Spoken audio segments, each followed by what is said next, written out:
university at that time for pre-law, I went over to see Jackson. He had a big, spacious office. Oh my golly. That was really beyond the need that he had, but it was beautifully arranged, and he was very cordial. Gentleman like he always had been. Were they just sort of social visits, or were they there No, for any other reason? just a social visit. Yeah. Yes. I didn't have anything of a legal nature at that time. It was just the fact that I had known him here. Why, I thought it'd be nice to drop in to see him. And he was very pleased, at least he appeared to be very pleased that I did, and I'm sure he was. He's a very political guy, wasn't he? Political? Political, very politically party related, as probably Democratic party. Oh yes, he was a firm Democrat. I guess that came from his family. And every time Roosevelt would come to this area, why, he'd entertain the governor, and he never ran for office. Bob never ran for office, but was well entrenched in the Democrat Party, and it was his forte, and certainly it was a good relationship, because Roosevelt recognized his capabilities and his incisiveness, and he knew he'd be a good man to bring to Washington, which turned out to be very true. What did Mr. Jackson indicate to you at that age what kind of his goals were? I mean, did he have where his prize was? He's in Washington now. Did he have aspirations? I'm sure he did, but did he express them? I don't have any recollection in that way, no. He, earlier, when I was in high school, Jackson, of course, had, I think it was a postgraduate course at Jamestown High, and he got his diploma. And when he was there, and I don't know whether the Lyceum was still going when you were in high school, was it? Well, the Lyceum was a debating society for young men. I guess it could have been for girls too, but that's the way things were back then. It was either men or women, and the Lyceum was the debating society for the young fellows. And I, by happenstance, happened to be president of it for 1 year, and Jackson would visit us occasionally and talk to us about the demeanor of young men who were interested in debating, and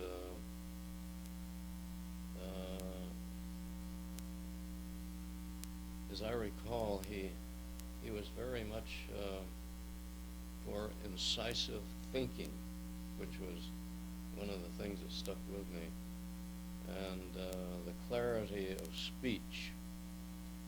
He tried to impress upon us that necessity.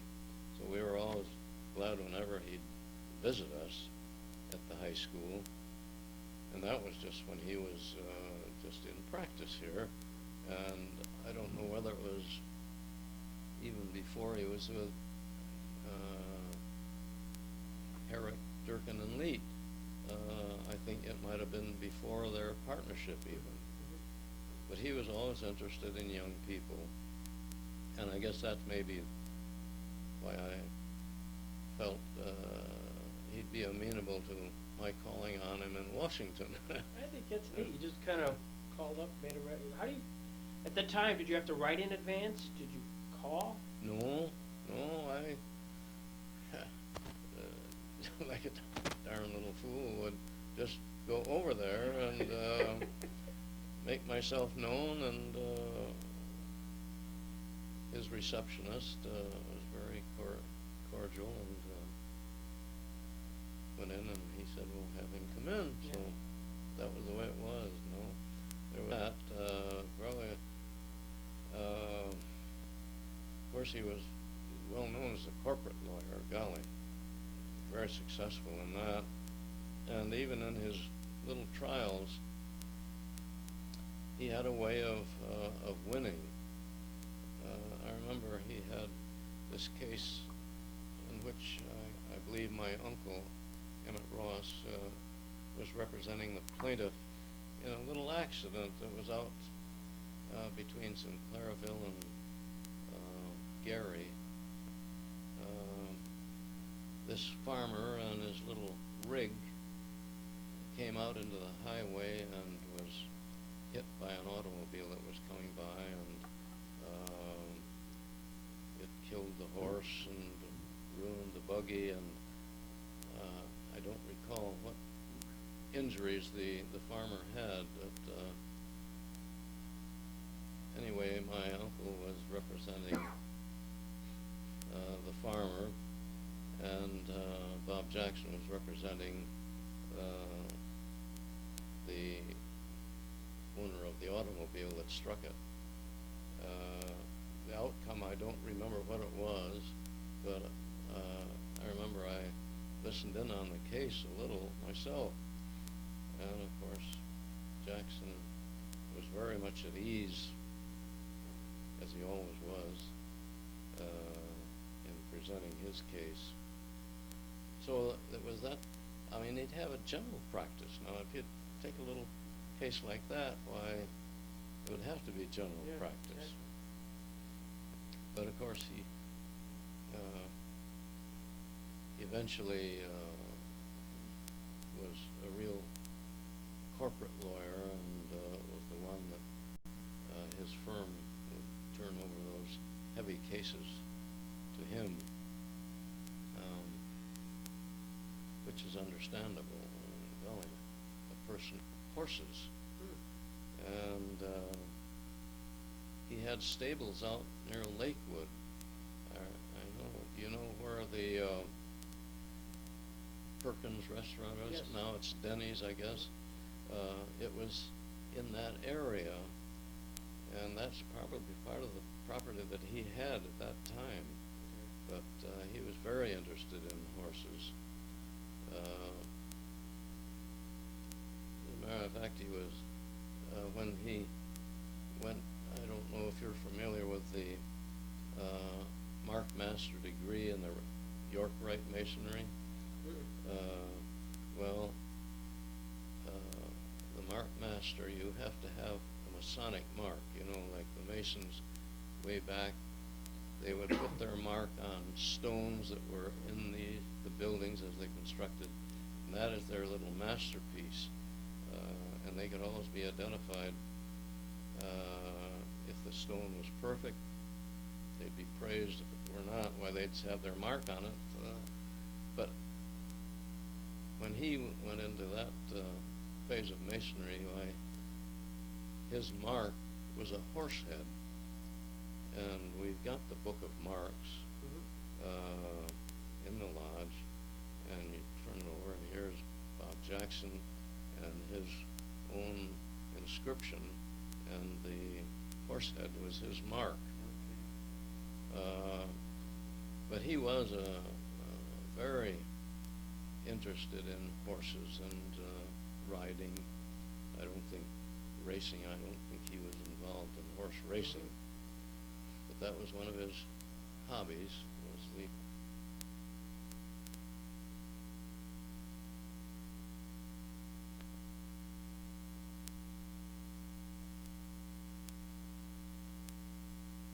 sale of the house was Jackson to Blaha, or to Blaha.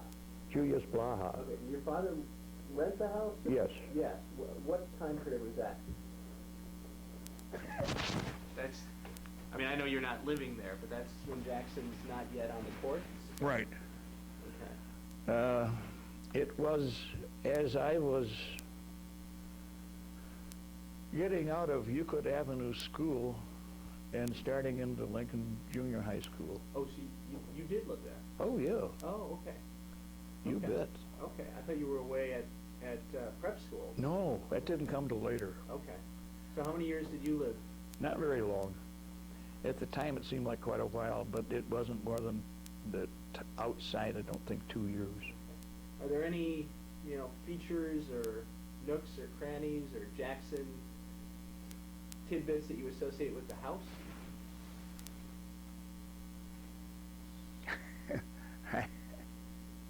Well, when he used to come to visit, you've seen his dog Jerry. Photos, yeah. Which, Jerry is very important to me. As Jerry did not adjust well to life in Virginia. So RHJ asked if we would take Jerry over, and Jerry became my dog. And we were really buddies. And I remember one of the things about with Jackson coming back to visit. And he would come in, and that dog would go crazy. And it would be a couple of years since he'd seen him, but Jerry would just go absolutely bonkers to see him again. And he loved to come in the winter and stand in front of a fireplace with his hands behind his back, warming them. Let him do that by the hour.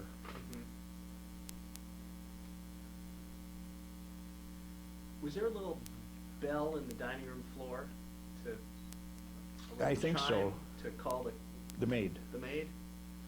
Right, and it was always people were going like this, trying to find the dumb thing. So you'd sort of hit it with your toe. That way, Yeah. Okay. Yeah, that's right. Okay. It was a nice house. Right. I have no idea who built it. Jackson. Did he? Yeah. Yeah. No kidding. You bet. There was a vacant lot. Parcel, put together a bunch of They vacant put lots. together a few Well, a whole long strip of stuff. that down to went the creek. all the way down past the creek up to, what's his name's property line. No, I know every square inch of that lot. Okay. Okay. Had a nice orchard in it, Okay. and a green shed type garage in which Bill had a retired Ford Model T truck, which the horn still worked. Okay. And now, when you talk about him building the house, I don't know.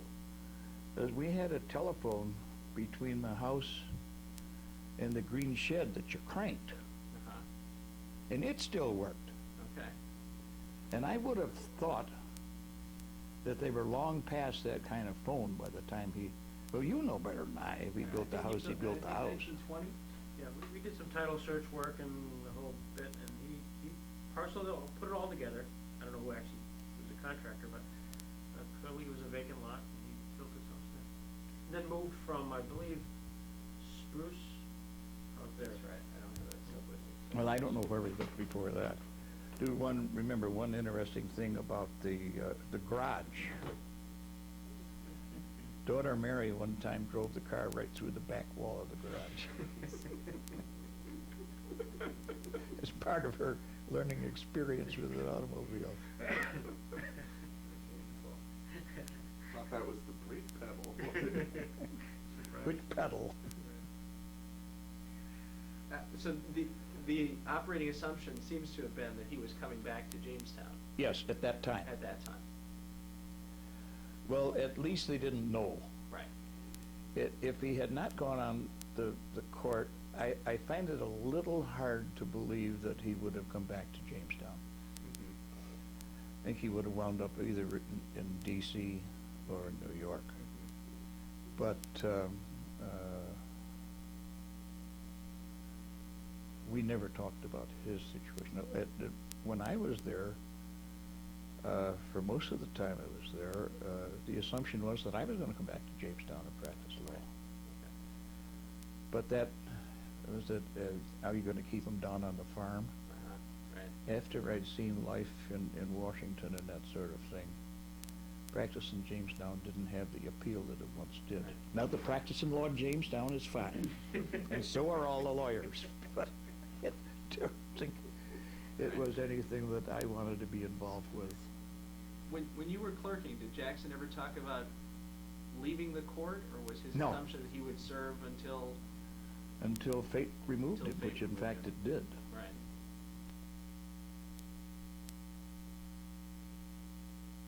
Jackson? Yeah, oh, yes, yes, I did. But most of it, you see, I say I knew Bob Jackson. Well, that's nonsense. I was a kid then, you know. Bob Jackson, of course, lived down on the corner of Hanford and 394 down there, the Lakewood Road. And we moved from Meadow Lane, where across from the Fairmount School there, we moved up in Broadview, where Bill lives now on Warwick Road, in 1932, when I was 4 years old. And as I grew up, we all played at Goodell's, where Charlie Goodell lived. John and Charlie and Bill and George and all the Goodell boys down there. And the Goodells, that was where all the kids gathered. And I don't ever remember that Bill Jackson, I think he was probably older than I mean, I know he's a lot older than I was, but older than the kids that played down there. But as I told you on the telephone, I remember as a kid going down to Jackson's, and they had two garages in back. Once where they kept their car, and then there was another, like a storage garage down there, and that's where Bill Jackson kept his Model A truck. And I'd go down there as a kid and look at that truck, and just, it was a gorgeous truck, I'll tell you. But we played in the neighborhood, as I say, down there. And then when the Jacksons left and went to Washington, the NIEBANKs moved in that house down there. And Mr. NIEBANK, I think he was a state banking examiner, if I'm not mistaken. They lived somewhere down near Rochester, because they had a summer place on Conesus Lake. And I remember the NIEBANK boys always going back to Conesus Lake to visit friends back there. And so when they moved into that house down there, of course, we'd go down and stay overnight with the NIEBANK boys down there, and it was a gorgeous home, that Jackson home, probably still is, but big living room, I remember, and a music room, and a big formal dining room, and the kitchen was in the back, and then they had a sleeping porch up over the kitchen. So we'd go down there. It was always a great treat to sleep out on that sleeping porch as kids, you know. And then when the NIEBANK boys grew up, they went up and bought a place up on Westminster Drive. And of course, we were still very close to the NIEBANK boys at that time. And then I assumed that Jackson House was sold at that time. I don't know when the NIEBANKs moved. Sure. You might be Miles coming in too. Yeah, wonderful. Bring him on in. Yeah. Terrific. But as I say, when the Jackson place was sold down there, I assume it was sold. I have no idea to whom it was sold to. But then Mr. Jackson would come and visit the NIEBANKs, and he would come to our house, and Bob and Irene Jackson, Mrs. Jackson's name was Irene. They were friends of my parents. Yeah. But I never knew them personally. I remember I mentioned to you once before that Jackson rode up one time on a bicycle, the NIEBANKs, and they had the kids' bicycles, and they rode up and sat on the front porch and talked to my parents. Hi, Miles. Of course, they were great friends of the NIEBANKs, you know, George NIEBANK, and of course they were neighbors. Yep. And I remember sitting on the front porch with my father back, which I assume was, you know, in the 40s or early 50s, when Jackson came riding up the driveway one day with Mr. NIEBANK on the kids' bicycles, on the two-wheelers, you know, and they rode up and sit on the front porch and talk. But that's about the only connection I ever had with Jackson.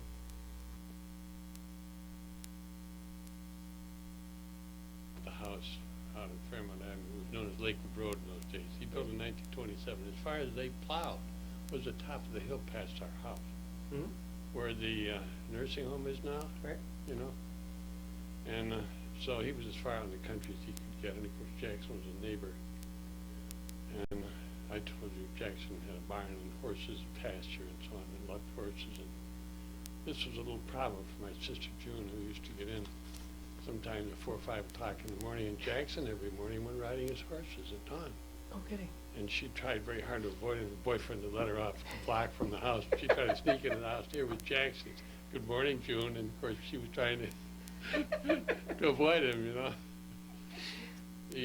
The barn was struck by lightning finally and burned up, and my brothers ran over and tried to help get the horses out. And Jackson had 2 kids, Bill and Mary, who were older than I and just a little bit younger than June. And Bill used to call June all the time to go out ringing doorbells. You know how that works? Yeah, yeah. And the Cotters lived across the street from us, 4 ladies, and they were always giving us a hard time and kidding, you know, very friendly, but always. And they were a natural target. So when Bill would call, June would say, okay, and they'd go and start on Cotter. You ring the doorbell, when they come to the door, you're hiding in the bushes. Then you sneak up and ring again, and now they're waiting right inside the door, you know? And as soon as you ring the bell, they open the door, and you have to get away quick. So, anyway, one time, Billy invited June to come over and meet the governor, who was going to stay overnight at their house. June was all excited and came home.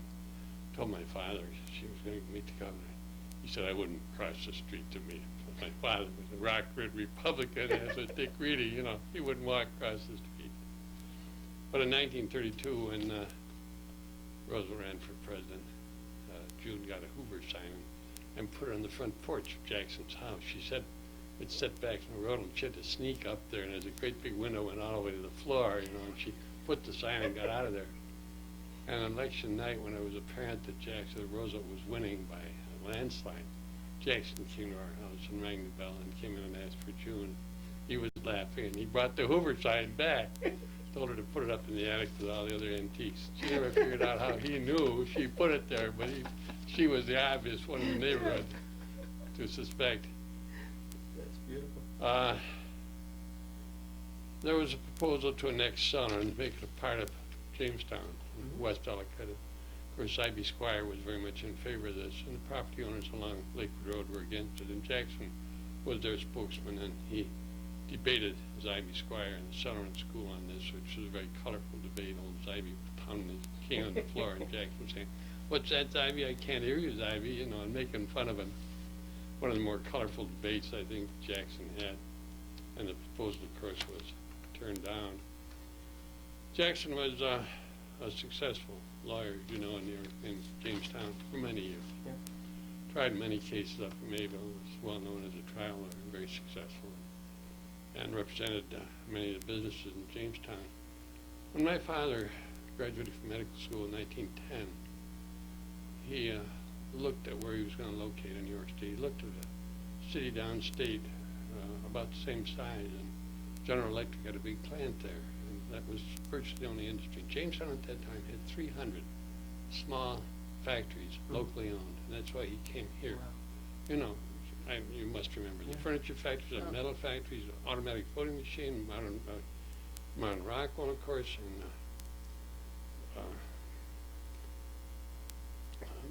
Old Blackstone, that'll. Blackstone, yeah, Crescent Tool, Hope's Windows, Dahlstrom's, and what was the biggest one in town? Up there, had 4 plants in town, manufactured Art Metal. Art Metal, absolutely. Yeah, and then, so anyway, that's why he came here. And How many kids were there? How many Goodell children? 6, I was 6. one of 6. Yeah. One of 6. And who are they? Who are they? Well, my oldest was Fran. She married Bert Raffel. He was a Okay. doctor in Jamestown. And then Jim, he was a doctor in Jamestown. And then George was an accountant here. And then June, and then myself, and then Charles was the youngest. So,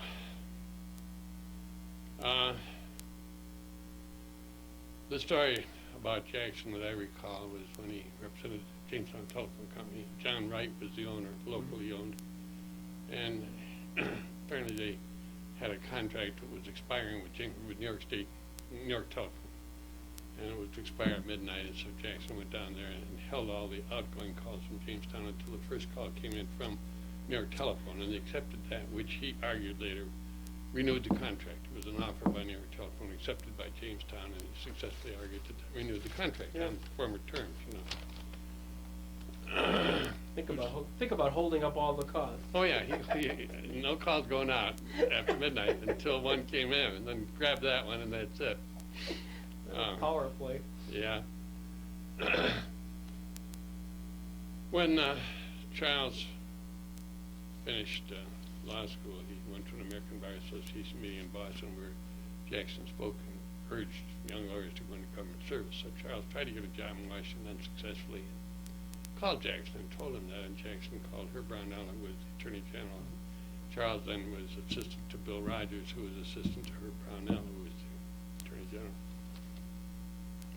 While Charles was in Washington, Jackson invited him to a Sunday supper with the Chief Justice. So Charles went out there, and he was impressed with the fact that when they went into this informal Sunday supper, the Chief Justice still had to come in and be seated first before anybody else could sit down. Even Warren, you know, who wasn't that, you know, fussy as far as that goes. And Warren's daughter wanted to leave early, and Charles took her home in his beat-up old Ford coupe, which she remembered. Charles, as you know, later became a senator, a congressman, and a senator. Did you know that Hillary Clinton worked in Charles's office when he was a congressman? No. Yeah, she was an intern. I'll be darned. So she has some experience in New York politics, although I haven't heard her mention in any of her campaign that she worked for a Republican congressman, Never. which she did, yeah. That's interesting. Yeah.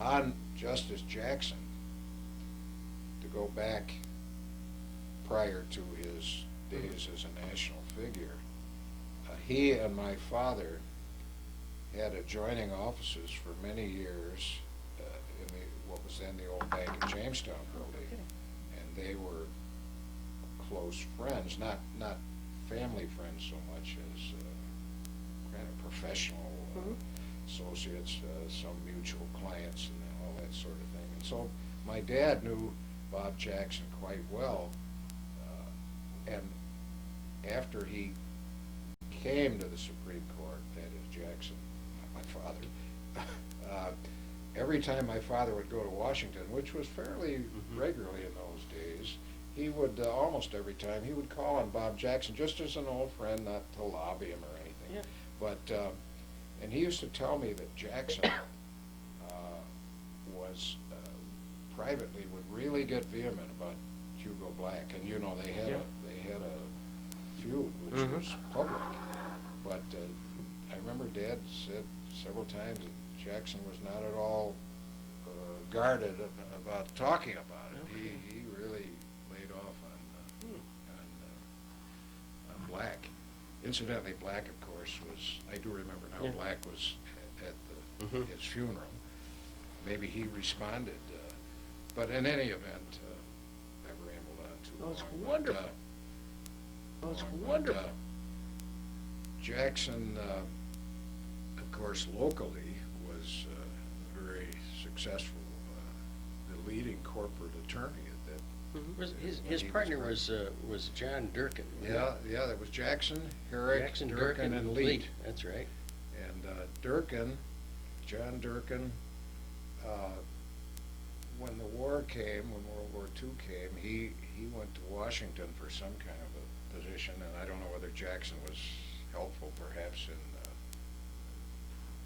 placing him there, because Jackson was Attorney General at that time, or Justice, in any event, a big guy in Washington. Herrick was Jerry Herrick. you probably remember From him. Faulkner, yeah. He had an Yeah, office in and Faulkner. he lived on Buffalo Street for many years. A very, very fine guy. Jerry Harry, sure. Very fine guy. And Ernie Leet, who not too long ago, well, I mean, 10 years ago or so died. He was the last, but it's kind of interesting now that I think about it. Ernie Leet was a leading figure in the Young Republicans of that era in the 30s. And my father, then much younger, was part of that. And of course, Jackson was Very Democrat. a Democrat, but they were in the same firm, which I guess today in Washington is not unusual at all. They can cover each other. But I was just going to say something about, when the Jackson statue was dedicated 3 or 4 years ago, and Justice O'Connor spoke,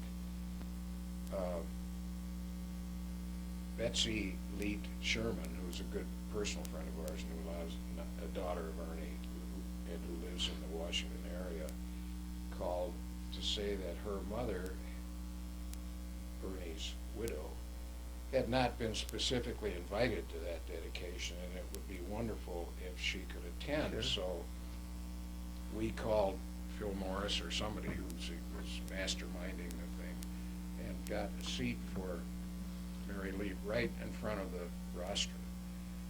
And after the ceremony, somebody had told, maybe Gloria, I don't know, had told Justice O'Connor about Mary Lee, that her late husband had been a partner of Jackson's, and she came down and spoke to Mary Lee for several minutes, I mean, in a very friendly fashion. And Mary Lee, who's still alive and must be about 95 or 6, wrote Gloria a note and also told her daughter that was one of the greatest moments of her life. When Justice O'Connor came down and spoke to her about Jackson and that sort of thing. Wasn't that nice Yeah. of you to? Club. I'm sorry?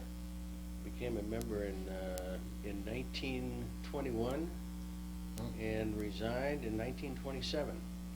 But long after that, he was included in parties up there, and if you look at the history that I did, you'll see a picture of him attending one of the clam bakes up there.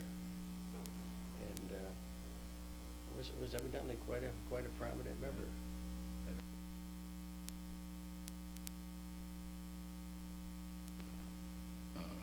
Preceded this at Yale. In the constitutional law course I took, and also a tax law course I took, the professors, each of those professors, although they didn't always agree with Jackson's opinions, felt that he was by far the greatest writer that the court had seen, then or before. And that was quite a kudo coming from these guys. And he did. If you read his decisions, of course, that comes across very quickly, his style. Right, and so many of the decisions are written now by their clerks. But he had a style, as did Black. Sure. He was very terse. Did you ever meet Jackson? Oh, yeah. Yeah. I mean, as a youngster, I remember him more than later on. I don't think I remember him much later on. I say youngster, he knew my father and knew who I was for some reason. I guess my dad had introduced me at some point. But no, I had no close ties with him or occasion to talk with him at any length.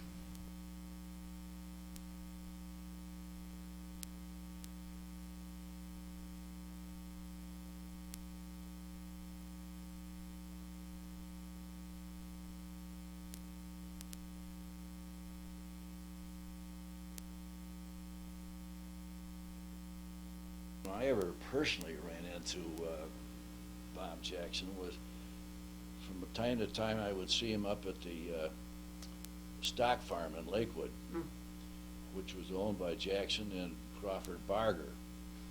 And Bill Jackson, Bob's son, who recently died, was a contemporary of mine and a friend. and as was Bob Barger.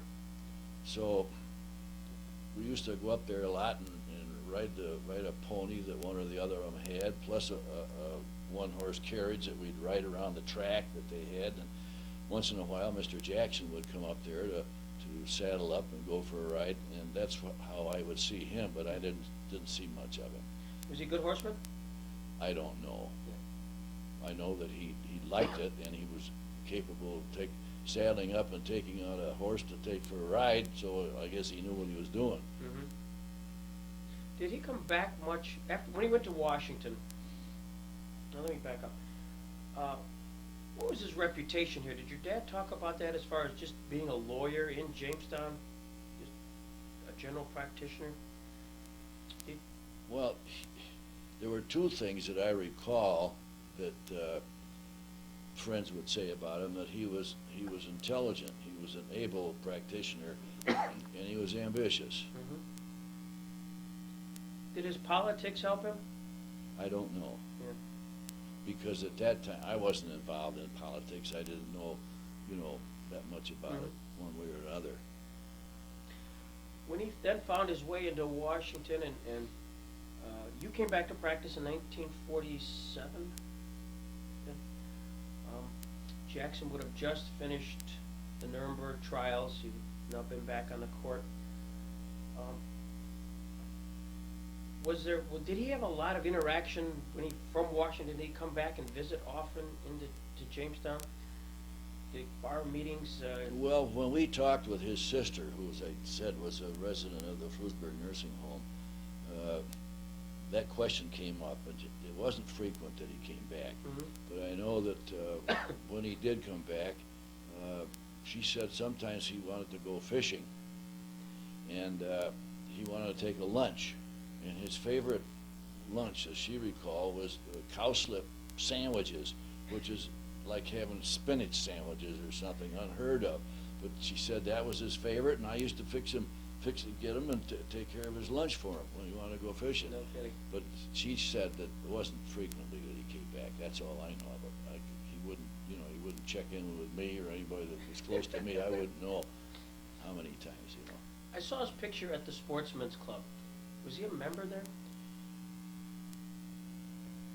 I would say yeah, I think so, because he was, they have records of the fact that when he was on committee, here's a guy with his renown waiting on tables. Neat.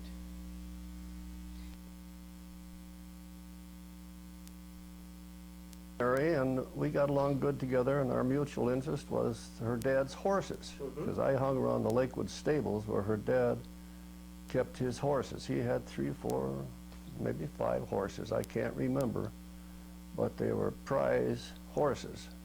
For the tape, where was the stables? The stable was up where Perkins Restaurant was built in Lakewood, across from the post office, present post office now. Big yellow barn, right close to the road. And I think it finally burned down, but when Bob Jackson and Crawford Barger and 4 or 5 fellows interested in horses, I think, owned it. And they had a racetrack behind it where they could train their horses to race in the county fairs and so on. And they raised some great horses. And I used to go up there as a kid and hang around and do a few jobs for the fellow that ran the stables and cleaning out stalls and one thing or another. And he would let me ride the horses, exercise the horses. And amongst the horses was Bob Jackson's mares that he was using for breeding at that time. Do you recall any of the names of the horses? I just recall Moonbrook Augusta because that was my favorite horse and Bob Jackson's favorite broodmare, I guess. What kind of horse was it? Oh, it was a trotter, bay trotter. I don't remember what else they had a fancy name, I suppose, what kind of a horse it was, but beautiful animal. Now, when you rode, who ran the stable? There was different fellows ran it, but the fellows that ran it were always top-notch trainers. And they would train the horses during the day, And they might have somebody else help clean out the stalls and do the work, but they were excellent trainers. And it was a sight just to see them train those horses out in the yard. So aside from the, outside the barn, there was this racetrack where you actually Right. exercised the horses. Were there also trails off of this? There were trails, and I was going to say Bob Barger, but it was his father, Crawford, owned the property from Fairmount Avenue to the Hunt Road. Okay. That whole strip. He owned all the way to the Winch Road, and from the Winch Road down probably to where that Fairmount Avenue housing complex is now. A big piece of land in there. And we could ride up through the woods there, and we would. We'd ride up through the woods, and then we had a trail that would take us almost to Asheville, and we could go to Asheville. We did quite often. In fact, there was one particular story you were telling, and which led you to Asheville. Why don't you set that up for us here?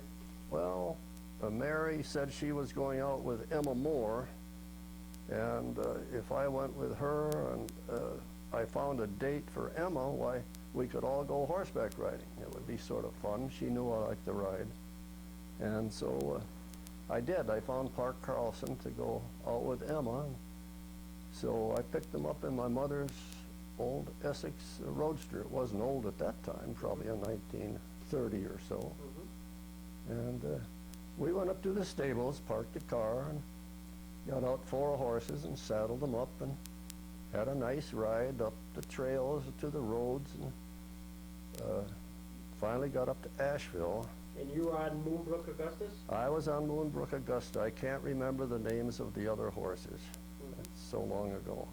But they were quite spirited animals, and they weren't the easiest horses to keep under control on the road when the car would come by. And we were going down toward the Cummins plant, present Cummins plant now, on that road that goes from the Hunt Road down that way.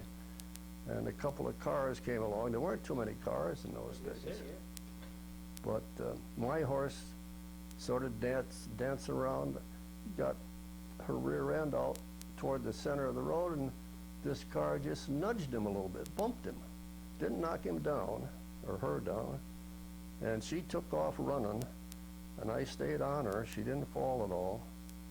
And she finally calmed down and slowed down, and we finally stopped, and I waited for Mary and Emma and Park to catch up with us. And they did, and we went back to the stables. We were a little worried because we weren't supposed to be up riding on a road where there were any cars. We were supposed to stay on the trails, which we, of course, didn't do. But we got back to the barn, put the horses away, and Emma or somebody said, let's go for a ride. Well, we went out for a joyride up on the dirt roads behind the stables up in there toward Bustile a little ways. And Emma was sitting next to me on the front seat, and it was just a sport coupe. Had a rumble seat, and Mary and Park were in the back of the car. And we were going along, and Emma said, let me drive, Sid. So she sort of scooted over, and I still sat in the driver's seat, but she grabbed the wheel, and she didn't drive very much. I think she was just learning. She got off to the side of the road and went to pull it back on the center of the road, overcorrected, and we rolled it right over. Ended up in the ditch and up on its side. And I boosted Emma out the door. It was facing the sky, and I got out and jumped down, and I thought I heard Mary and Park crying. And I thought, what have I done? They're hurt, you know. But we found them. They had flown out of the rumble seat when the car rolled over and ended up face down in a plowed field, soft plowed ground. And they were laughing. They thought it was the biggest joke and the most fun they'd had in a long time. And of course, I was sick. The car was all bumped up and the paint knocked off of it. And there we were out in the country road.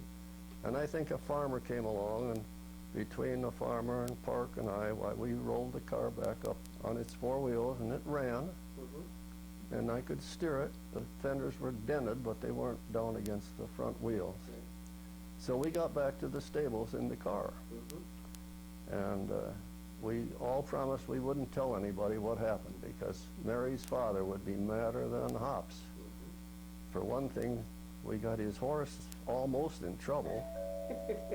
And the other thing, why, we had rolled his daughter over in my car, my mother's car, and we didn't want any lawsuits over this sort of a deal with Bob Jackson. My dad said, you know, I could be in deep trouble if that girl is hurt. And I said, well, she wasn't hurt, Dad, and she promised not to say anything. Yeah. And she never did. I don't know that Bob ever found out about this incident. So that was really the end of the story as far as Mary went. I didn't see too much of Mary because, as I say, I think she was away all year and just came home for holidays.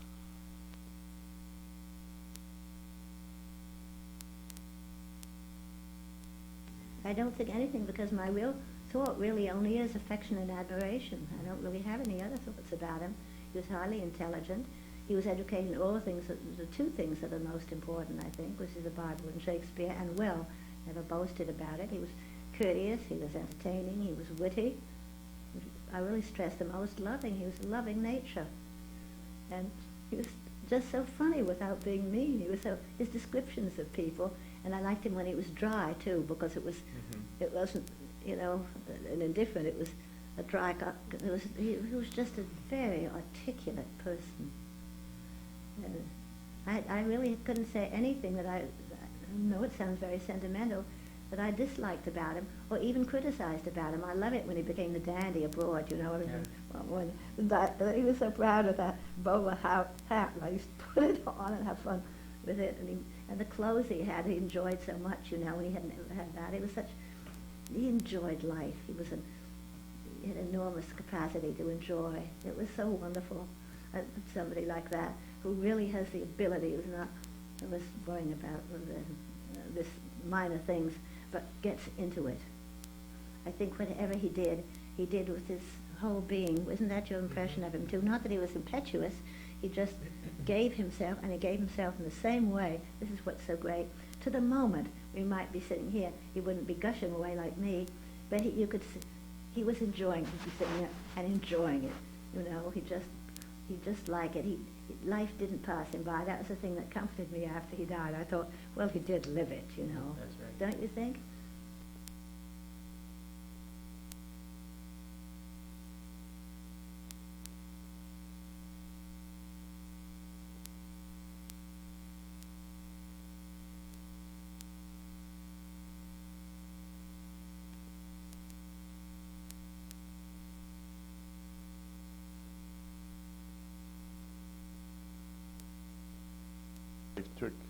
Trick horse he had on the stage, and his connection with Justice Jackson. Okay, well, tell me about the article you wrote. What did you say? What did I think? Yeah, what did you say about him? And Well, I brought a copy of that along, and it just made reference to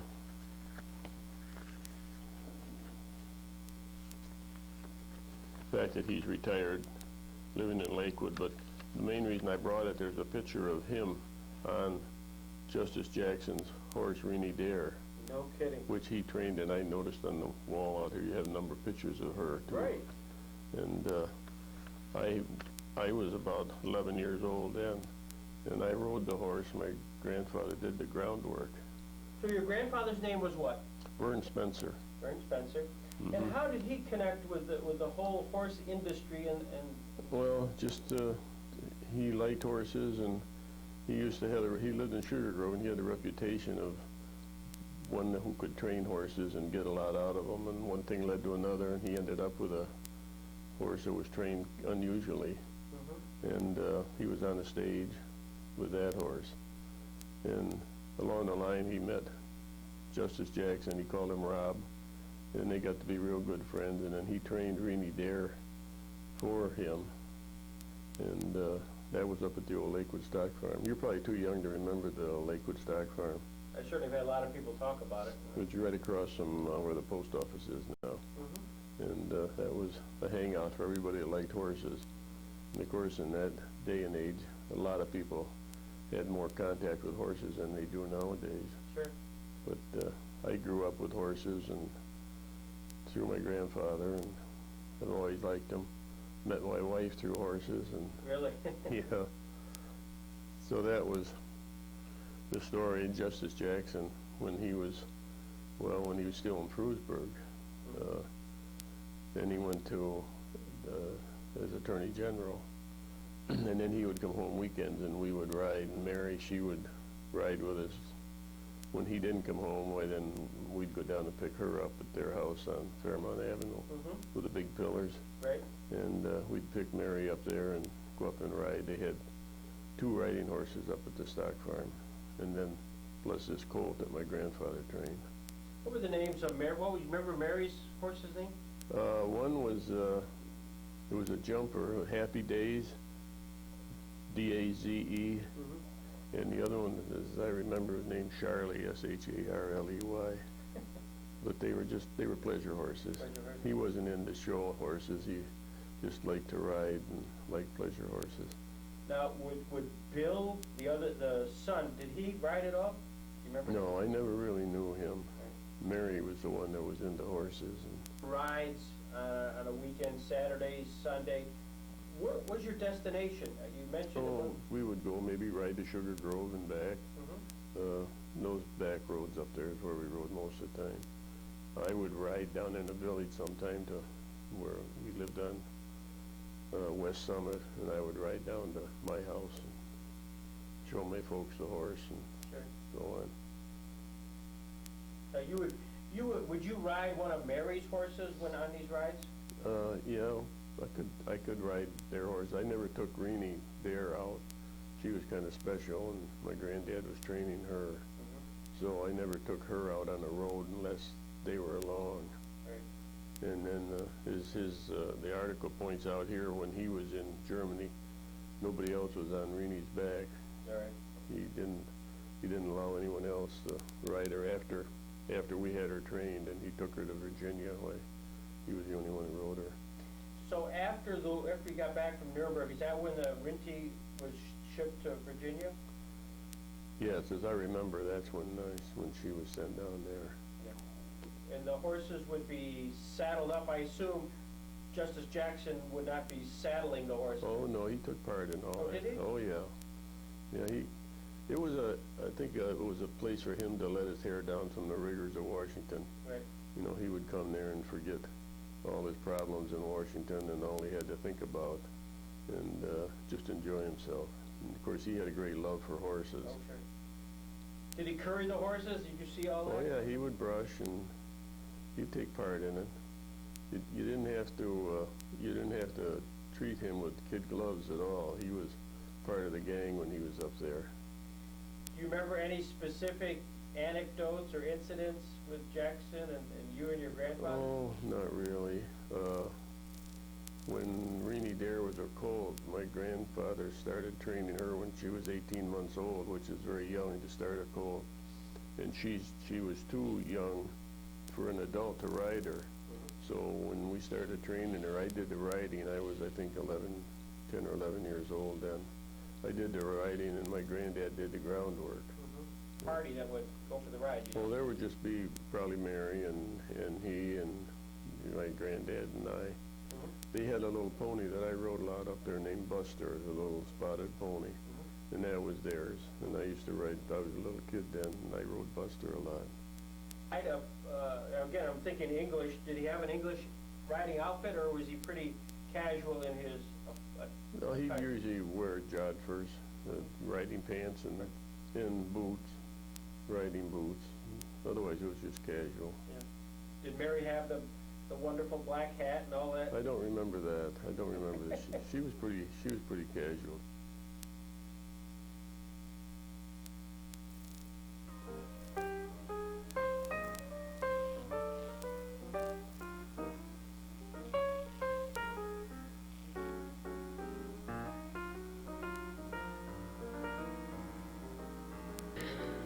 I really appreciate your invitation to be here tonight, because this community holds a very warm spot in my heart. Fürstburg was my birthplace. In fact, I well may be one of the last to have been born here rather than in the Jamestown Hospital. Fürstburg is where I grew up, and I am probably one of the last of those whose favorite boyhood hangout was Ed Scheinborn's blacksmith shop. Fürstburg is where, as a teenager, I set pins in the bowling alleys owned by Henry Kyle and Ralph Whittle, and where I went to the movies once or twice a week at the old Garfield Theater, now the site of Quality Markets. It was Fürstburg High School that allowed me to become a graduate in 1945, and Fürstburg was the home of a cute little classmate named Mary Anna Gerhardt, who 7 years later became my first and only wife. So you see, I'm a Fürstburg product, and proud to be so. Now, of course, the reason you came tonight is to hear about another Fürstburg boy, Robert Howard Jackson. Throughout his life, Robert Jackson was very close to his family here, especially to his mother, his sister Helen, and later to his favorite and only nephew, Harold Jackson Adams.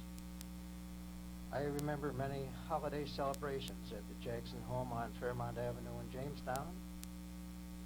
I remember going horseback riding with him, cruising on his boat, the Alibi, going on picnics, driving around the countryside in his Buick convertible, and climbing Jackson Hill with him. In my senior year at Fürstburg High, Principal Leland Sandborn asked if I would write and invite Justice Jackson to speak at our commencement in June. On April 16, 1945, I received this note from him. Dear Harold, I have your letter, and if ever I had any reluctance about coming to Fürstburg High School to make a speech, you have melted it. I would like to come and will try to do so, but I cannot give you an ironclad guarantee just now. Subject to the hazards of the time and the demands of my office, I shall accept the invitation. But on the 3rd of May, he wrote again. Dear Harold, you have probably seen the announcement of the President that he has asked me to undertake the trial of war criminals. It is a big job, and a good deal of it will have to be done in Europe. The chances are that I will not be here by the 26th of June. I shall have to cancel the promise I made to you because, much as I want to obey your orders, I have had orders from just a little higher source.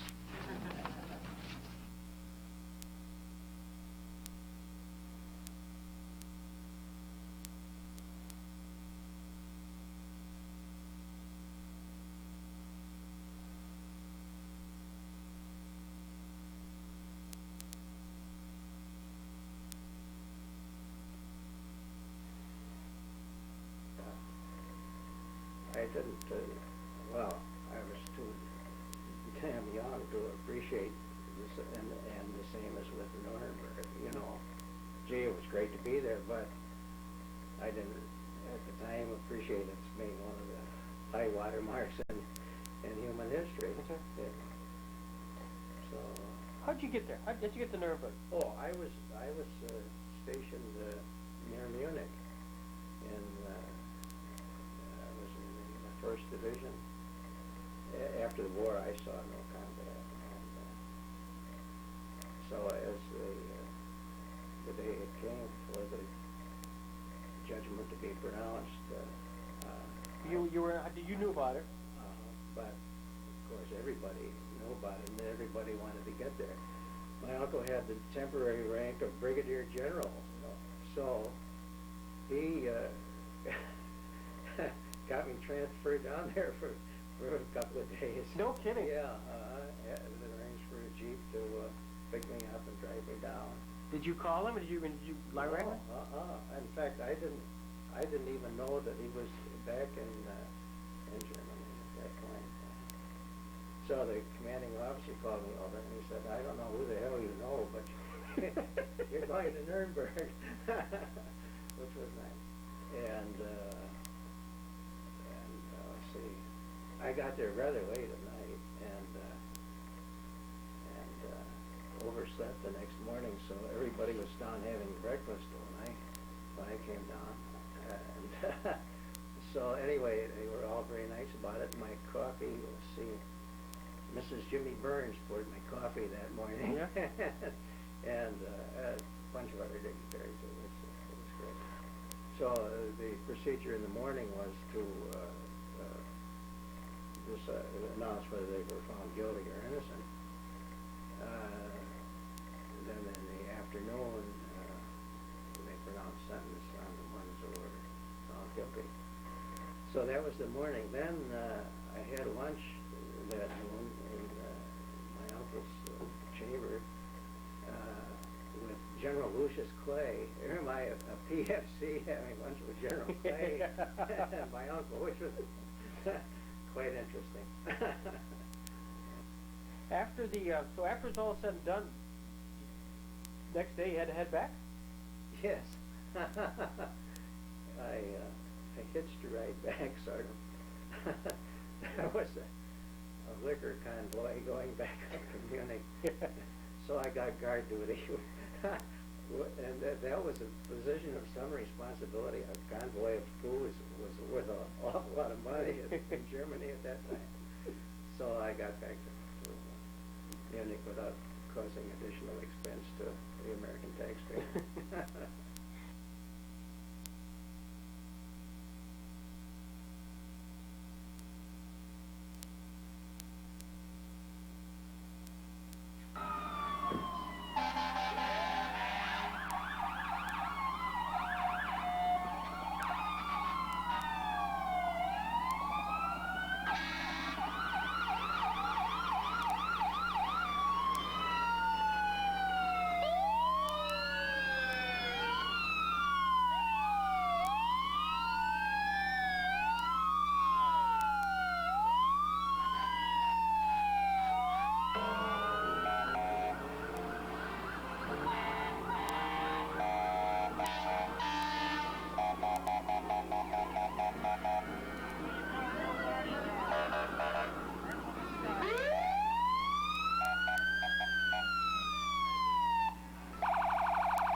My father's family, consisting of Mother Catherine, her sister,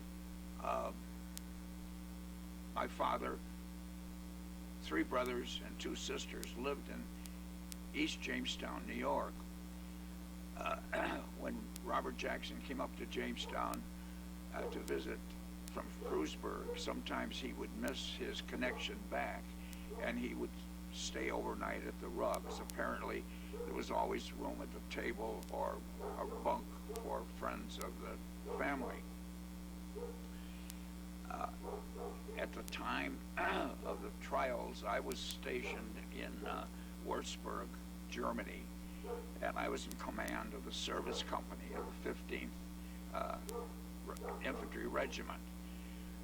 There was not a lot of interest in the war crime trials among the troops because there had been a few small articles in the Stars and Stripes, but not much interest. I was interested in the trials because of my knowledge of Justice Jackson's friendship with my father's family, surprisingly small.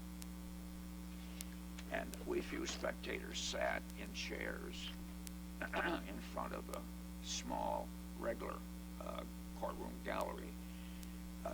The prisoner's docket was to my left, and I was sat about 8 feet from Herman Goring, and he was on a diet, and he looked like he lost a lot of weight, and he would look around the courtroom with kind of a half smile, but not much change of expression. And Rudolph Hess was at the other end of the prisoner docket, and he stared straight ahead and appeared to be completely out of it. The judge's bench was on the right side of we spectators.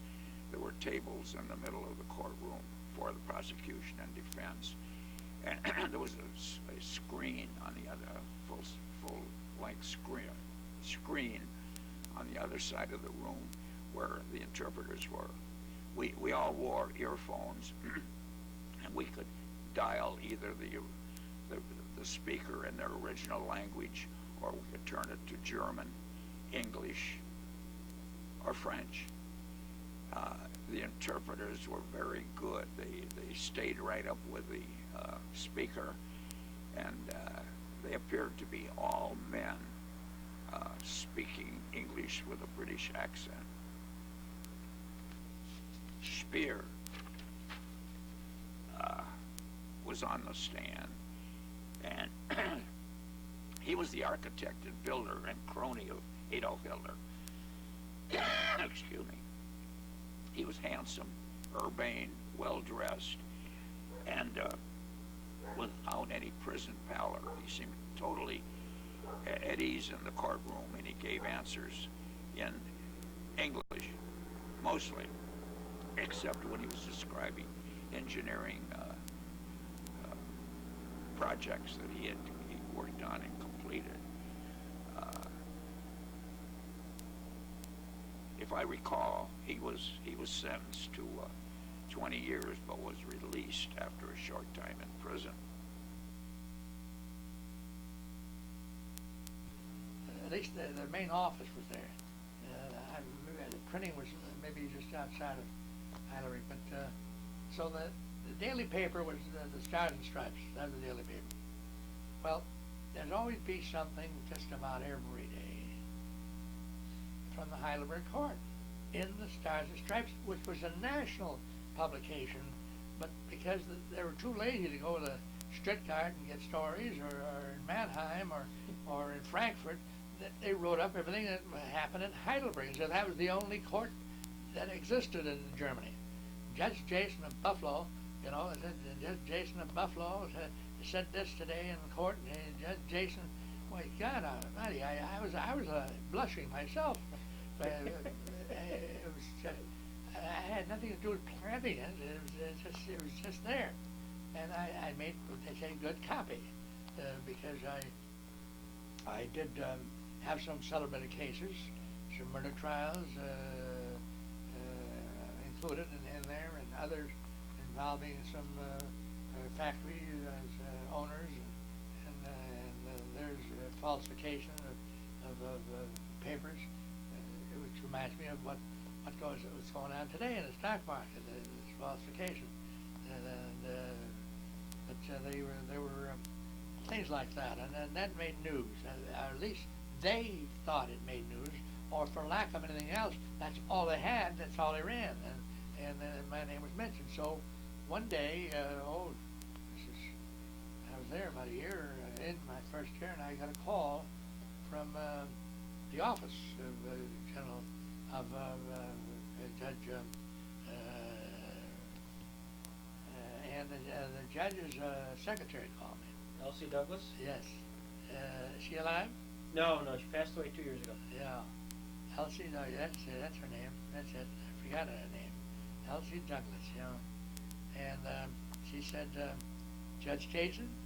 And I said, yes, this is Elsie Douglas, and I'm secretary to Judge Jackson and Nuremberg, and he'd been reading with interest your exploits in Heidelberg, and he noticed that you're from Buffalo. And he said, did you know that Judge Jackson was originally from Jamestown? Oh, yes, I knew that. But I didn't know him, and he left the area when I became a lawyer, in fact, I was in, he was out of here in '33. He went to Washington with a New Deal as attorney for the Internal Revenue, I think. That's where he went. And I said, yes, I knew of him. I have mutual friends that knew him when he was in Jamestown. He practiced law. And Franklin Brown and Frank Reichley and people like that. I said, I know. And Buffalo. And we talked about it. Funny, but she said, well, he said, if you ever by this way, why, the judge would be very happy to make your acquaintance. If you have an occasion to be in Nuremberg, why, I certainly love to make the acquaintance of Justice Jackson. And I said, when can I see him? I was anxious. Sure. Oh, she said, well, are you free on Friday? And I said, why, sure. I can arrange my schedule accordingly. I said, I'll drive down there and see him. And so I went down to see him, and Friday afternoon, and he was off the court. The court session had that date, and I came to his office, and of course, security was very high. He had people there. He was surrounded by security because he was the chief prosecutor, you know. And he had, but I cleared security.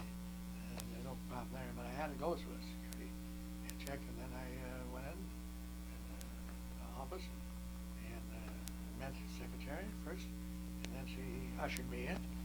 And after a while, and first thing he said, he says, he said, you're a young man to be a judge. He said, just by looking at me, I was with dark hair. I was only 32 years old, and he says, so that's the first thing he said. I was a young man. And then we talked back and forth about his industry work, his challenging work, I should say, that he had. And he talked briefly about it. He said, yes, this is different from anything I've ever done. He said, I've never done anything like this. He said, even when I was a Solicitor General, he said, I was attorney for the government, appeared before the Supreme Court. He said, that was awesome. He said, but this, he said, is something that's, he said, I'll never forget. And he said, something that I never thought I would do, and here I am doing it. He said, and I'm sort of anxious to get back to my work. He said, on the court. He said, he did say that too, but he said, I got to finish this. And we talked back and forth, and then we talked about the trial, the way it was going, and so. And he said, I suppose, he said, you want to put this to good use. Your experience here, this is a tremendous experience that you're getting when you get back home. And I said, yes, I hope so. And he said, well, what's your ambition? I went, I'd like to be a judge. I said, now that I've had a taste of it, I said, I'd like to be a judge. And he said, what court? I said, well, maybe the Supreme Court. He said, I know your politics. He said, I know your politics. I said, you do? He said, yes. He said, you're a Republican. And of course, he was a Democrat, you know. Oh, yeah. He said, you're a Republican. And I said, no, I'm a Democrat. You're a Democrat, and you want to be on the Supreme Court. He said, you're not only young, you're naive. He said, all the counties are Republican, he says, in the 8th Judicial District. Yeah. And I said, I know, but I said, I hope I could make it sometime. That's all. I said, one guarantee of not being a judge in that district is to be a Democrat. I said, you'll never be a judge. In fact, people have told me that. And so we joked about that. And so... Oh, that's a funny story. Describe him. As you walk in and you see him, and what's he look like? Well, that's a little older than that, but he was, well, he looked like like I pictured him, like the pictures in the paper about him when he was appointed. He looks no different than that. The tall guy, heavy set, do you remember? No, he was medium built. I'd say he was about, he was less than 6 foot, as I recall him. He's 5'11", 10. Well, he stood up, yeah, when I came in. But most of the time he was sitting down. So I never got a real good look. I didn't observe his stature really, except, well, he was medium built. He was well, he weighed about, I'd say, 180. I would think. Right. But he had his coat off. I know he was working in his shirt when I saw him in the office. But he had a tie. He had a shirt, and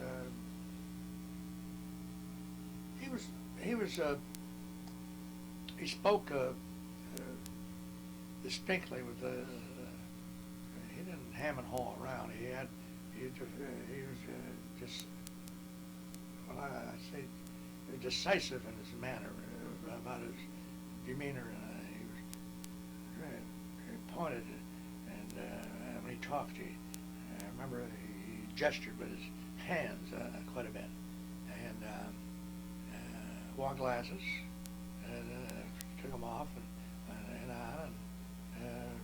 he had, I don't know, the reading glasses, but just like I'm handling them now, they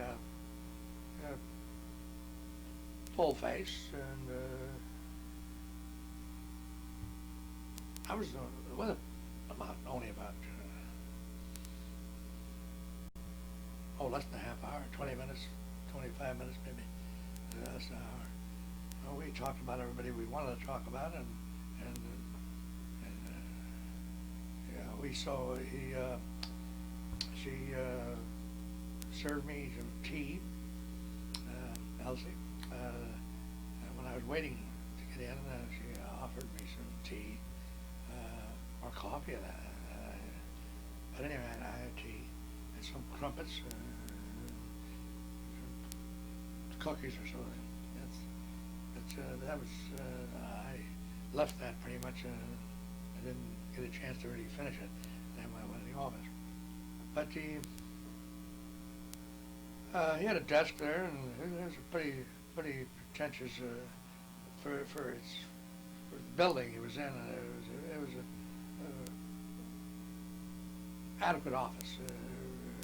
It depicted a person of importance is in his office, and he acted. No, he didn't act pompous or anything. No, he was not pompous. No, he was very warm, very warm. I would say, to a total stranger, and cordial. I would describe my visit with him as very cordial. And he asked me about my work too, briefly, but yeah, I could see that he was a man to the point. He didn't want to waste words in a way. He was a man of that had a job to do, and he was there. He was doing it, and with some, I'd say, reluctance. In fact, I think I had a feeling later when I walked out of the office that he was trying to convey to me that that he didn't know what he was getting into when he took the job, but he's going to finish it, no matter what. He's not going to quit halfway. He was determined to do that, and he enjoyed the challenge, but he didn't enjoy the nature of the work. I don't think so. I don't think he did. He didn't say that. No, he didn't say that. I just got the impression. Sure. At Columbia College, I decided I journalism and to a school on the other side of the country, Stanford University. They had another journalism school. And this was 1951.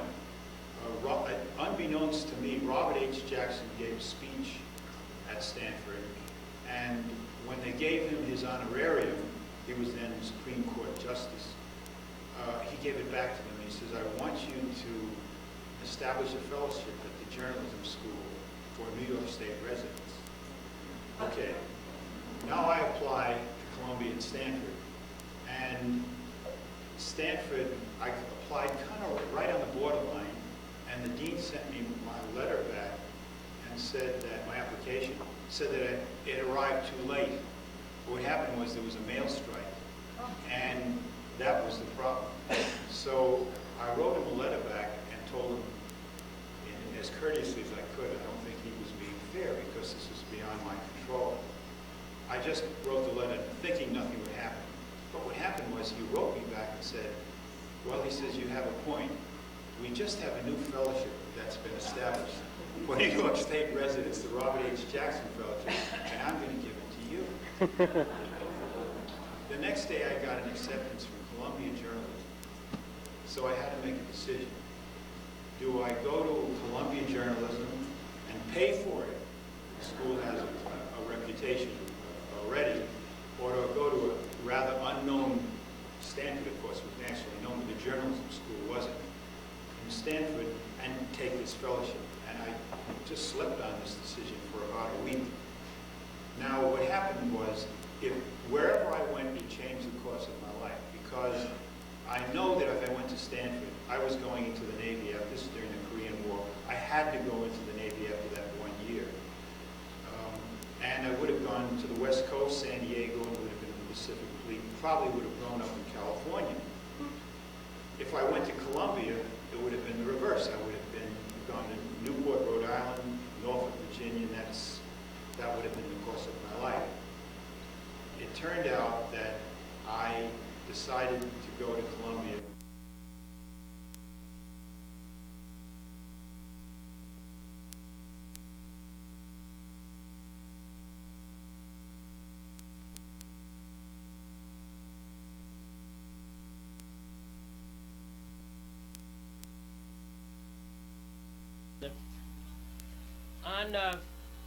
On the Jackson, Robert Jackson, you actually heard him speak a couple of times, right? Yes, that's right. And what was those occasions? Well, the first time was at the Federation of Bar Associations meeting at the hotel when I was not yet in law school. The second time was his Mitchell lecture in 1951 at the law school. Did he talk about the Nuremberg experience at all? Do you remember that? No. I just can't remember what he talked about the first time. Yeah. But the second time it was, it's published right here. Its title is Wartime Security and Liberty Under Law. I'll be darned.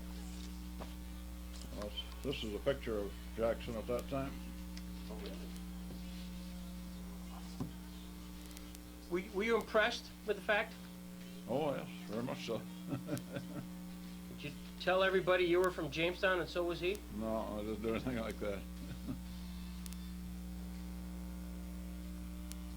Did you have a chance to meet him at all? No more than shake hands. Shake hands. Claire, anything else Jackson related? In here? Yeah.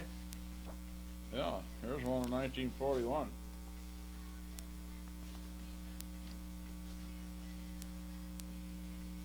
Thanks a lot for sending me the marked copy of the book, The People's World. It is a communist publication, and all of those fellows have stood on their heads the last few days and completely changed their position. I'm getting used to being abused by experts. And this was as he was attorney, just before he became selected to the court. It was 1941. Oh, yeah. Well, he was Attorney General. Yeah. Oh, neat. And here he is, 43.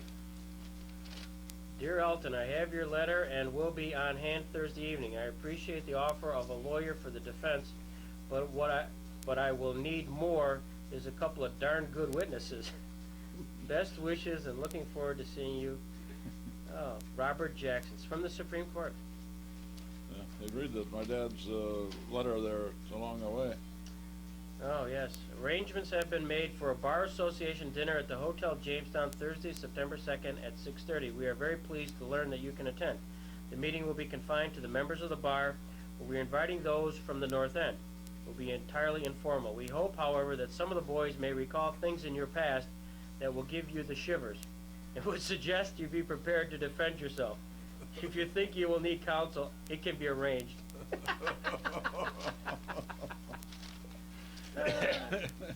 That's terrific.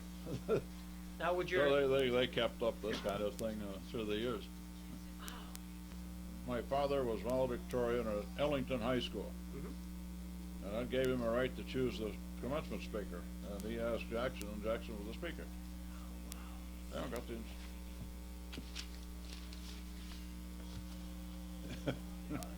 Isn't that terrific? It's 1922. Yeah. And Jackson would have just been a lawyer. I should say just, but he would have been a lawyer here. And sure enough, valedictory, Alton Erickson. Wow. Yeah.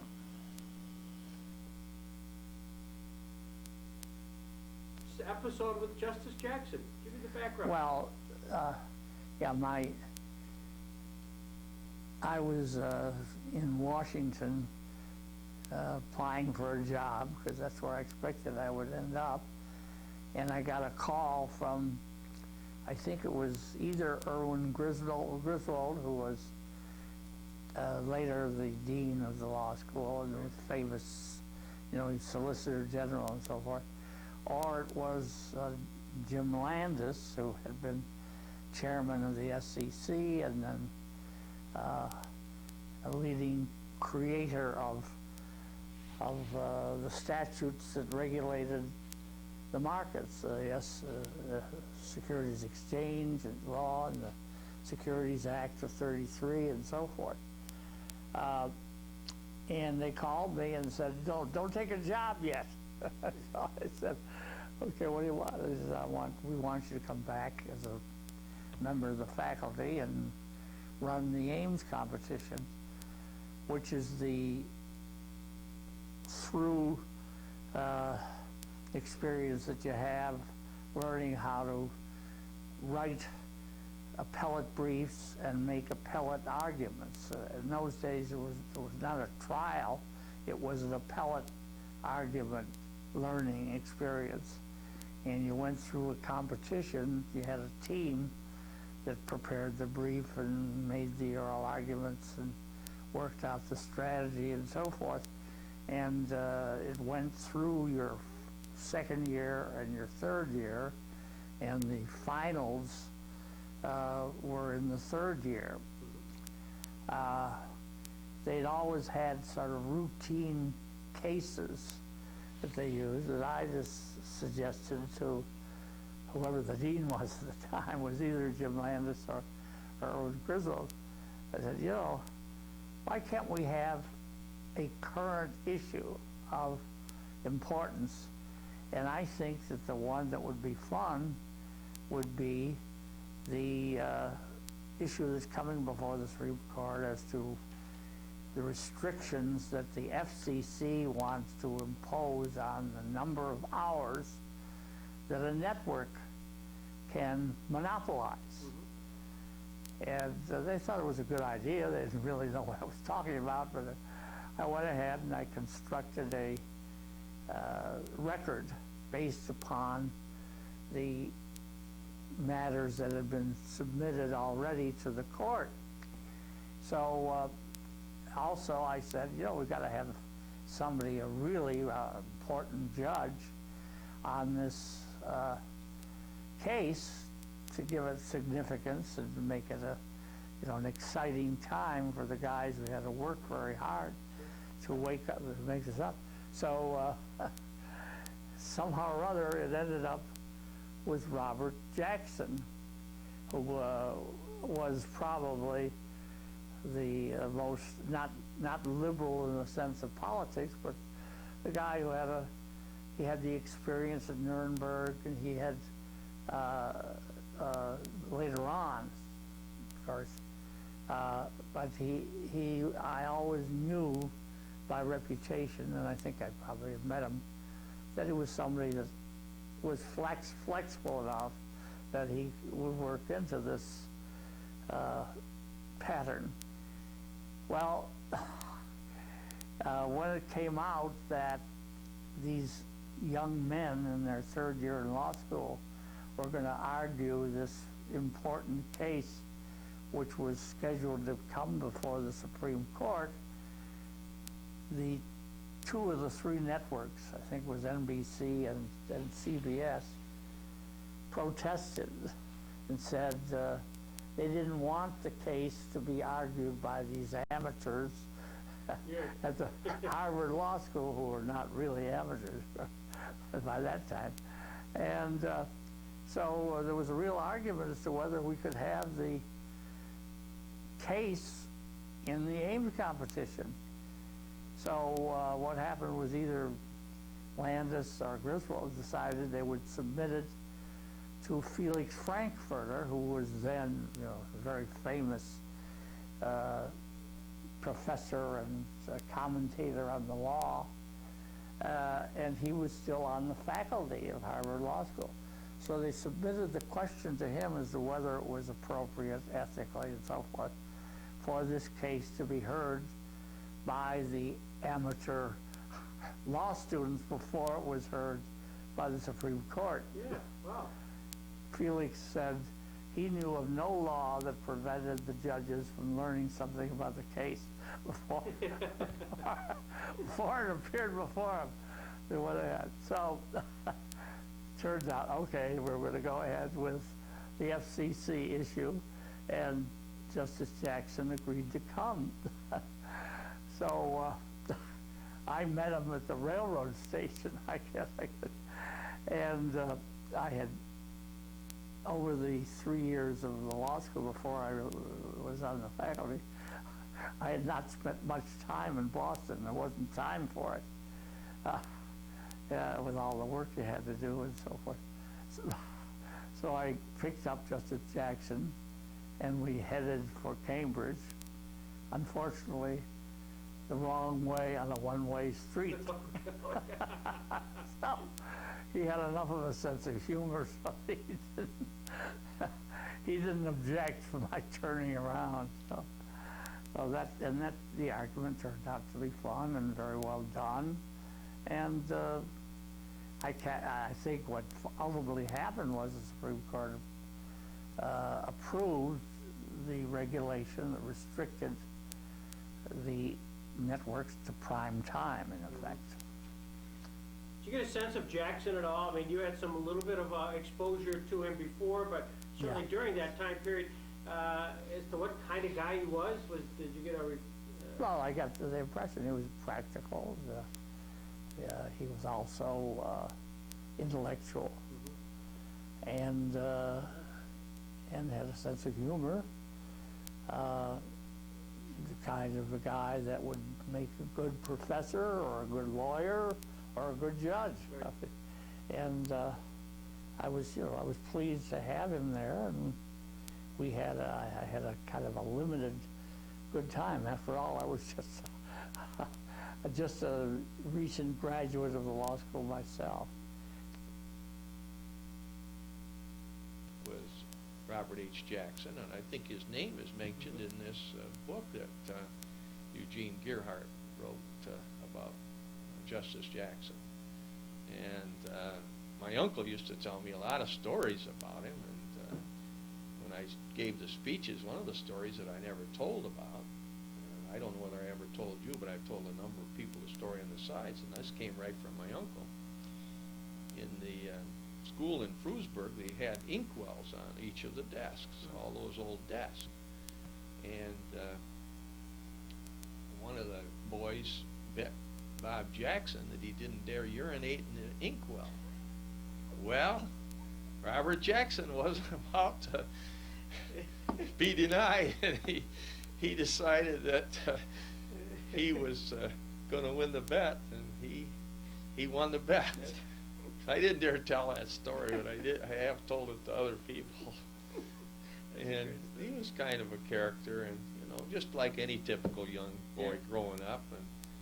And my uncle used to talk about the pranks that they did, like taking a flag and putting it up on the roof, and they did things like that, and dropping bags of water on the girls, because they were up on the second floor, and they used to pull those pranks like that. But he was a very good friend. They both graduated from high school together. And when I didn't realize that Justice Jackson wrote the letter of recommendation for my father when he went to Albany Law School.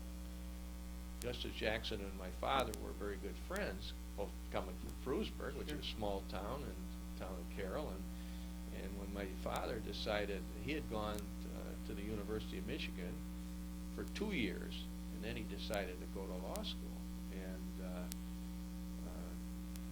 Justice Jackson encouraged him to go to Albany. Thought that was one of the finest schools in the state. And of course, we know the University of Michigan is an outstanding school, but apparently with Bob Jackson's help, he wrote a letter of recommendation, and my dad ended up going to Albany Law School.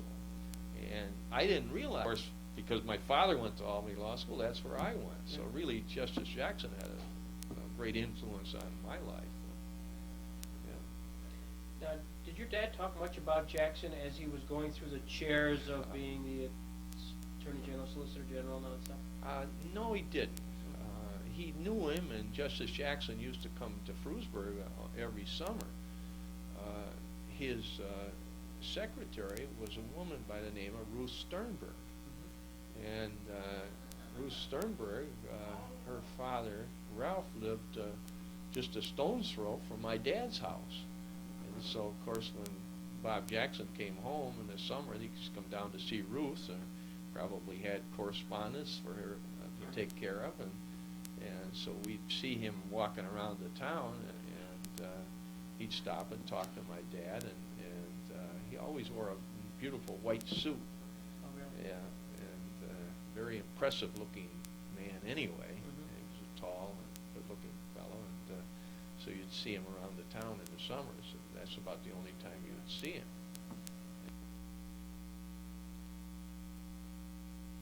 At one point, as his career is going along, you are introduced to his uncle and aunt.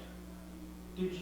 Yes, well, when we were in high school, his grandmother became ill, and she was staying at Ella Springer's house because everything was all on one floor.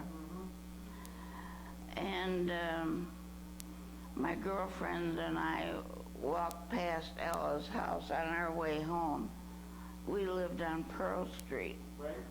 And there was a shiny Buick out in front of Ella's car home with a black chauffeur in the front.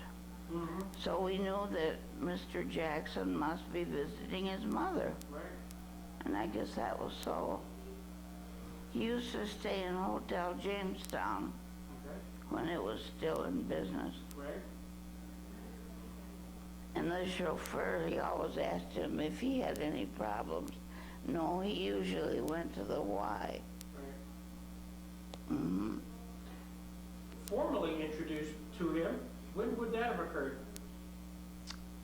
When we were going to be married. Is that right? He and Mrs. Jackson came to the rehearsal dinner. It was at some tea room on Fairmont Avenue. I forgot the name of it now. Right. It's a part of Business College, I believe. Is that right? That building. And did you get a sense, what kind of guy was he? What was your impressions of him? Oh, I always figured he was tall, but I guess he wasn't any taller than my future father-in-law. Right. He could wear his clothes, and Harold could wear his shoes. Right. They both had narrow feet. Mm-hmm. Now, what about Mrs. Jackson? What was your impression of her? Oh, she's very nice and friendly. Harold brought her down to meet me, and she brought me their wedding gift and a bottle of perfume. Did you at that time, did you know the children, Bill and Mary? No. No. Yes, and it was Old Home Week in Frewsburg. Right. The firemen have a carnival every year. Right. And so my father had to have places reserved near the church for parking. Right. So when Jacksons came into town, they were stopped by the police and asked were they going to the wedding or the carnival. Right. And I believe Uncle Bob said we were going to the wedding. Perhaps we'd come to the carnival later. Mm-hmm. I don't believe they did. Went to Trenton, New Jersey first, and then we went on down to Washington, and we stayed at Hickory Hill with them. And they had a cute dachshund named Schatzi, which means treasure in German. And he was going to go fishing. So I believe it was the day after we arrived. We went into the court. He drove his car, and we came behind. Parking was under the court, and Harold was allowed to leave his little Plymouth there, along with the other cars. And we went up, and he showed us around his office. And we met someone, some man, I don't remember who. Might have been Barrett Prettyman, I'm not sure. Mrs. Douglas wasn't there.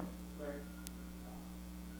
Mrs. Douglas? The morning after we got to Hickory Hill, and Irene said at breakfast, she never had so much fun in her life as she did the night before. He had played cards at the White House and come home with his pocket stuffed full of money. And she had fun counting his money. Oh, is that right? Mm-hmm. You know when about that would have been, time-wise? I think when Eisenhower was president, and he said at breakfast, he never saw a man who could drink so many martinis and still play cards. As Eisenhower? Yeah. Mm-hmm. About, if you had to describe Bob Jackson, visualize, if you closed your eyes and said, this is what he looked like. Well, he looked distinguished, and people would turn and look at him, you know, when he was in public. And I always thought he was taller than he was, I guess. How tall was he? Was he about Harold's height? About this, no, he wasn't as tall as Harold. He was about the same size as Harold's father. How tall would that have been, you know? I don't know, 5'8"? Probably about that, or a little bit taller, maybe. Did he smoke at all? No, not that I saw. What was his favorite drink? That I don't know. Okay. Always curious. So you had a chance to be at Hickory Hill during your honeymoon, on your honeymoon trip? Yes, and we went back more than once, I think, after that. Maybe 2 other times. We were there after his first heart attack. And at breakfast he said, the doctor said I shouldn't eat eggs, but I've had them all my life. I'm not going to stop now. Right. So he had eggs for breakfast. Do you recall much about the funeral itself of Justice Jackson? Yes. I remember that we family members were in the, I guess, a chapel at first, and the family came in. I don't believe Tommy and Bobby were along. Okay. And This would have been the chapel at St. Luke's. St. Luke's, Right. and Governor Dewey was introduced to Aunt Irene. Mm-hmm. He was a short man. Was he? He was, I believe, shorter than she was. Mm-hmm. And the church was packed. Mm-hmm. The casket had one rose on. I forget who it was given by. A peace rose. Mm-hmm. And was there a, was the casket open or closed? Closed. Closed? Mm-hmm. And was that by Irene's desire, or? I think the church Right. is their custom. Right. Was there any viewing hours at all? Do you remember? I don't know. There had been a funeral at the National Cathedral, too. Right. And my mother-in-law didn't want TV on at all. So we never saw that. But my parents saw it at their house. It was wonderful. And then all the justices came to Jamestown. Mm-hmm. They came by train, and made me think of Abraham Lincoln. And Irene said in the night she didn't sleep. There were people standing by the railroad, you know, tipping their hats in the night, all night long, as they came to Jamestown. Then the body was taken off, I think, in Warren. Mm-hmm. And then after during the service, was there special eulogies, or was it sort of a normal? Just a normal. No one else talked except the priest, or whatever they call him. Yeah. I think Dr. O'Prey was one of them. Mm-hmm. And there was such a long procession to Frewsburg, my goodness. There were people everywhere. Mm-hmm. And we rode in Frank Taylor's mother's car. She had a chauffeur. And then you went so from St. Luke's down to the cemetery. Mm-hmm. Was there much of an internment service there, do you recall? No, just the usual. Mm-hmm. Only there were chairs for the women. And so Helen and Ella and Irene and Mary and me. and you. We all sat down. Okay. And I think there was a cross made of flowers. I think that was from the president. Mm-hmm. White flowers. Remember anything else about the internment? No, I don't. There was no gun salute or anything. Nothing like that. Did the justices say anything, or were they just? I don't believe they came to the cemetery. I'm not sure. I don't know. Then after the internment, where did the family go? Back to my mother-in-law's house, and she and a friend of hers had everybody there, you know, all the family. Right. And Aunt Irene's sister was there also. Elizabeth was her name. Mm-hmm. Elizabeth Gerhardt. How did the family react to the news of Jackson? He had a heart attack that spring. Were they really worried about him? As I think my mother-in-law was. Yeah. And he liked greens to eat. And she fixed him cowslip greens and sent them to Washington. and someone took him to the hospital for him to eat. I think dealing with the Russians about procedures for the trial did a lot to damage him physically. It's very clear to us at the Jackson Center that Harold had a very close relationship with Robert Jackson. He did.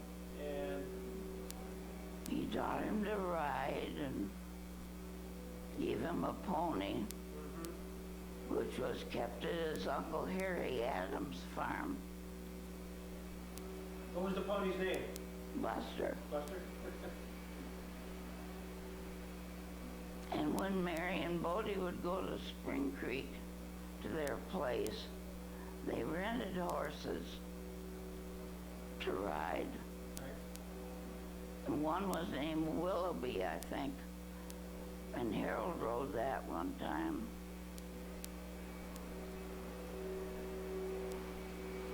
Were you a horseback rider also? No. No? They couldn't get you to do that? No. Our girls used to ride some, yeah. Yep. And I thank you for all of your time, and we'll do this again. Well, thank you.